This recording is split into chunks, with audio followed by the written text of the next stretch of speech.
Assalamualaikum warahmatullahi wabarakatuh. Shalom Om Swastiastu, Namo Buddhaya, Salam Kebajikan. Halo, perkenalkan nama saya Dwi Ramawati, NIM 1901111100073, mahasiswa Fakultas Hukum Universitas Trunojoyo Madura. Di sini saya akan membahas secara singkat Pasal 18 Undang-Undang Dasar Negara Republik Indonesia tahun 1945. Untuk memenuhi tugas dari mata kuliah Hukum Pemerintahan Daerah kelas A.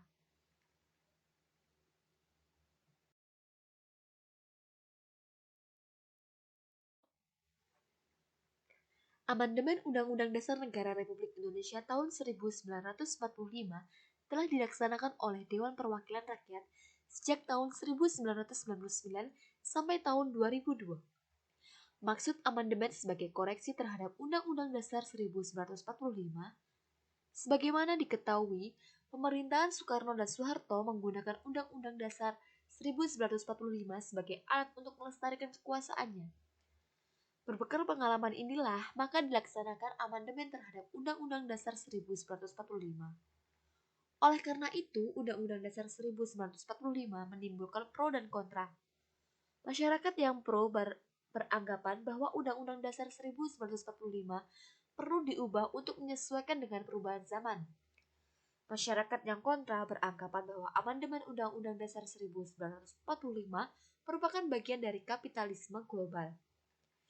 Tahun 1999 sampai tahun 2002, Undang-Undang Dasar 1945 benar-benar terjadi perubahan dan telah terjadi hingga 4 kali perubahan. Artinya, Undang-Undang Dasar 1945 perlu dirubah karena masih terdapat kesalahan dalam Undang-Undang Dasar 1945.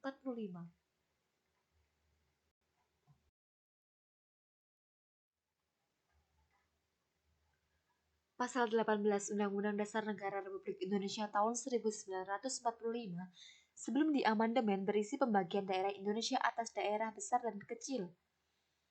Dengan bentuk susunan pemerintahan yang ditetapkan dengan undang-undang, dengan memandang dan mengingati dasar permusyawaratan dalam sistem pemerintahan negara, dan hak asal-usul dalam daerah yang bersifat istimewa.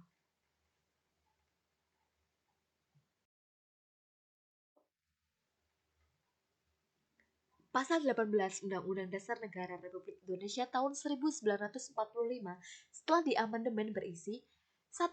Negara Kesatuan Republik Indonesia dibagi atas daerah-daerah provinsi dan daerah provinsi itu dibagi atas kabupaten dan kota, yang tiap-tiap provinsi, kabupaten, dan kota itu mempunyai pemerintahan daerah yang diatur dengan undang-undang.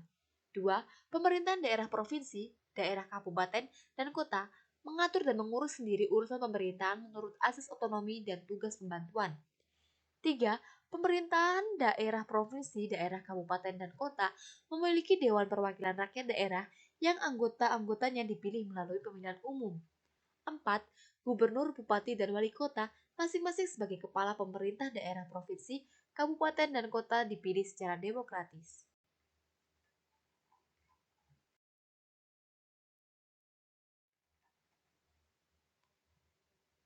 Lima, pemerintah daerah menjalankan otonomi seluas-luasnya kecuali urusan pemerintahan yang oleh undang-undang ditentukan sebagai urusan pemerintah pusat.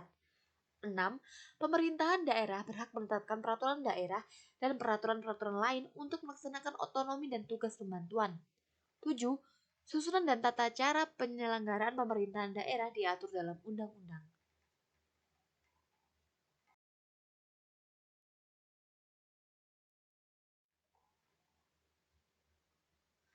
Pasal 18A setelah diamandemen berisi 1. Hubungan wewenang antara pemerintahan pusat dan pemerintah daerah provinsi, kabupaten, dan kota atau antar provinsi dan kabupaten dan kota diatur dengan undang-undang dengan memperhatikan kekhususan dan keragaman daerah. 2. Hubungan keuangan, pelayanan umum, pemanfaatan sumber daya alam dan sumber daya lainnya antara pemerintah pusat dan pemerintahan daerah diatur dan dilaksanakan secara adil dan selaras berdasarkan undang-undang.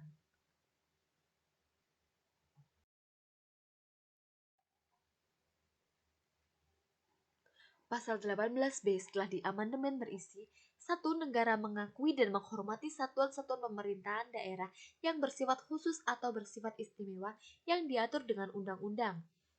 Dua, negara mengakui dan menghormati kesatuan-kesatuan masyarakat hukum adat serta hak-hak tradisionalnya sepanjang masih hidup dan sesuai dengan perkembangan masyarakat dan prinsip negara kesatuan Republik Indonesia yang diatur dalam undang-undang.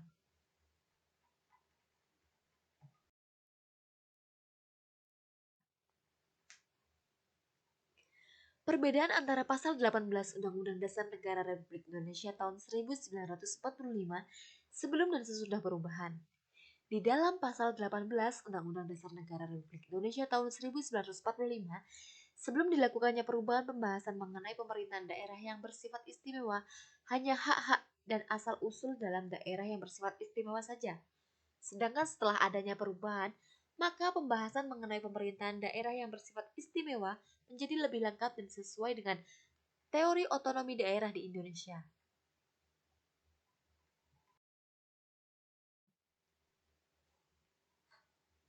Sebelum adanya perubahan Undang-Undang Dasar Negara Republik Indonesia tahun 1945, khususnya perubahan terhadap pasal 18 sebagai sumber legitimasi penyelenggaraan pemerintahan daerah, 4 klausa pasal 18 sebelum perubahan menggariskan tentang penyelenggaraan pemerintahan daerah, termasuk hubungan kewenangan antara DPRD dengan kepala daerah, untuk diatur ke dalam undang-undang.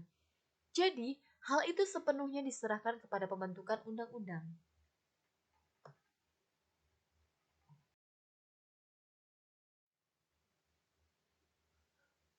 Peraturan perundang-undangan tentang pemerintahan daerah yang pernah ada ataupun berlaku di bawah naungan Undang-Undang Dasar Negara Republik Indonesia tahun 1945 adalah: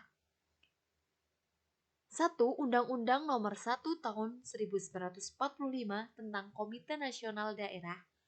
2.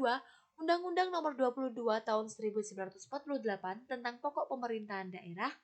3. Penetapan Presiden Nomor 6 Tahun 1959 dan Nomor 5 Tahun 1960 tentang Pemerintahan Daerah.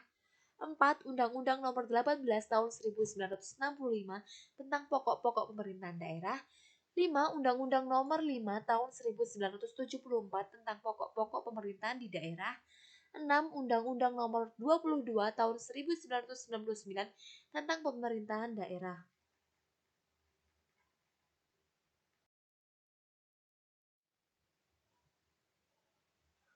Perubahan juga terjadi pada pasal 18 ayat 4 Undang-Undang Dasar Negara Republik Indonesia tahun 1945 mengatur bagaimana cara untuk memilih seorang gubernur, bupati, wali kota yang dipilih secara demokratis.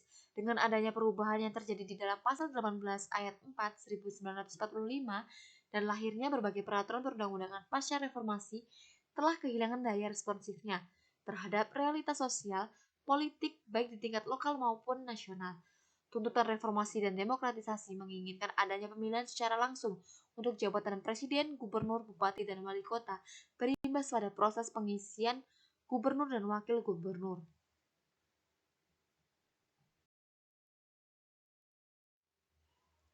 Demikian yang bisa saya sampaikan, kurang lebihnya saya mohon maaf yang sebesar-besarnya. Burung irian burung cendrawasih, cukup sekian dan terima kasih. Wassalamualaikum warahmatullahi wabarakatuh.